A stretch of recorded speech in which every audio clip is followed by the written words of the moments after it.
Bonjour à tous, je suis ravie de vous retrouver dans cette nouvelle vidéo. Je suis Caroline Bontemps, je suis énergéticienne guérisseuse et guide interprète de l'invisible. Et aujourd'hui, oui, un sujet qui n'est pas forcément très plaisant à entendre, mais c'est quelque chose qui m'est venu, donc je vous le fais passer. Donc oui, les gens se dédouanent trop facilement. Qu'est-ce que j'entends par là?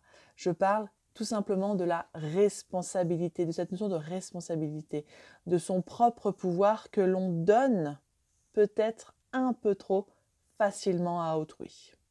Ah, s'il m'a dit ça, c'est que ça doit être vrai, après tout, il me connaît bien. Ah, si mon profil énergétique me dit cela, c'est que ça doit être vrai. Petit rappel essentiel. Nous avons tous et toutes des blessures, des filtres, des croyances erronées, des expériences qui nous ont teintés. Nous allons employer des mots qui seront notre vérité, mais pas celle des autres. Autrement dit, un mot perçu de manière positive ou neutre pour l'un pourrait être totalement blessant pour l'autre.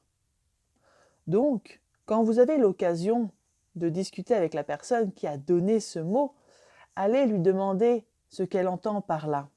Car on a tendance à trop vite s'arrêter sur un mot qui va nous bloquer, nous chagriner. Et il suffit que cela soit mal compris pour développer un quiproquo, une tristesse, une colère, un trauma. Je fais une mini parenthèse sur le mot trauma. Au fur et à mesure de mon avancée, j'ai pu voir qu'un traumatisme, et même dans la définition au final, il n'y a pas besoin d'avoir subi des violences très dures, physiquement, sexuellement, pour avoir un trauma. Si je prends l'exemple des enfants, les enfants qui sont au final sans filtre, du coup pourront balancer en fait des choses, des mots, parce que c'est ce qui doit être dit à telle personne à tel moment et basta. Sauf que la personne en face, et en l'occurrence des enfants en face, peuvent du coup mal interpréter ce mot et ça peut en fait les poursuivre pendant des années. Et en tant qu'adulte, on va se dire, oh, dans le regard en fait d'un adulte, ça peut percevoir comme pas grand-chose, alors que dans le regard d'un enfant, ça va être perçu comme de la moquerie ou de l'humiliation, mais plus. Enfin, voilà, sachant que c'est très compliqué en fait, je trouve, de jauger ce genre de choses, parce que là encore, d'une personne à une autre, on a nos propres ressentis, nos propres expériences. Et c'est pour cela que je dis vraiment les choses avec bienveillance. Un trauma peut naître en fait, et ça naît souvent dans l'enfance, mais il n'y a pas forcément besoin d'avoir été tapé. Je pèse mes mots, hein, d'avoir été tapé pour que ça développe un trauma. Je dis ça parce que beaucoup de personnes, j'ai rencontré beaucoup de personnes qui vont dénigrer en fait ce truc-là. Oh, c'était juste une moquerie, c'est pas grand-chose.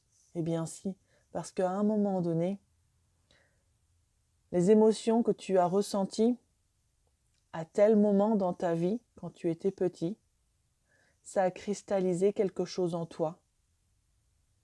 Et maintenant, aujourd'hui, à 30, 40 ans, tu as un blocage. Et quand tu tu vas chez un praticien pour aller soulever ce qui bloque pour pouvoir avancer, parce que ça peut coincer par exemple dans tes relations. Alors je ne dis pas que c'est tout le temps le cas, mais en effet, on remonte très souvent dans l'enfance parce qu'il y a quelque chose qui a coincé. Fin de parenthèse. Rappelez-vous que derrière chaque livre, que derrière chaque vidéo, il y a une personne avec ses propres lunettes qui vous transmet des choses avec sa propre vision, qui n'est peut-être pas la vôtre. Autrement dit, ce n'est pas parce que ce sont des livres de cours de l'enseignement national que tout est juste. Au niveau des formules, par exemple. Et là, je ne parle pas de formules de maths ou physique. Ce n'est pas parce que ce sont les informations nationales que c'est juste. Et enfin, ce n'est pas parce que c'est sur Internet que c'est juste et que c'est vrai. C'est en cela que je dis que les gens se dédouanent trop facilement à mon goût. C'est-à-dire que beaucoup de monde s'enlève leurs responsabilités et mettront la faute sur une tierce personne. Le paradoxe, c'est que c'est souvent ce même type de personnes qui veulent être libres et créer leur vie. Oui, nous sommes dans une période où les vérités se posent. Une libération se fait tout doucement. Mais si vous voulez vraiment être le créateur, l'acteur de votre vie, reprenez votre sac à dos avec votre responsabilité et élargissez votre conscience et surtout, s'il vous plaît, votre discernement. C'est en cela qu'il est essentiel de travailler son ancrage, sa connaissance de soi, son intuition. Car cela vous permettra de ressentir ce que je vous ai dit. Je vous fais passer actuellement un message avec mes propres lunettes, ma vision, mes expériences, mon évolution. Cela peut résonner chez vous à 100%, 50, 22, 1. C'est OK. Prenez ce qui résonne. Posez-vous juste sur ce qui vous chagrine. Et quand je parle de chagriner, c'est par exemple, voilà, mais non, mais là, ce qu'elle raconte, c'est n'importe quoi. Ou quand vous avez quelqu'un qui vous met en colère, votre patron ou un automobiliste, peu importe. Quand votre colère, elle se réveille, c'est que vous êtes blessé et qu'il y a quelque chose qui a été touché. Et donc, il y a quelque chose qu'il faut aller tout simplement voir. Donc, accueillez-les, ces petits points qui se mettent en lumière. Accueillez-les, acceptez-les.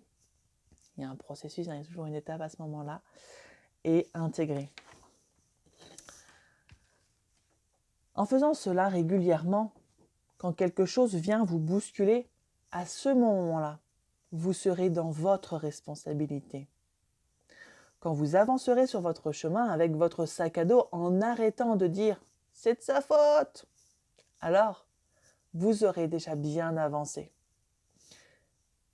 Et pensez à ce moment-là à vous féliciter à chaque petit pas.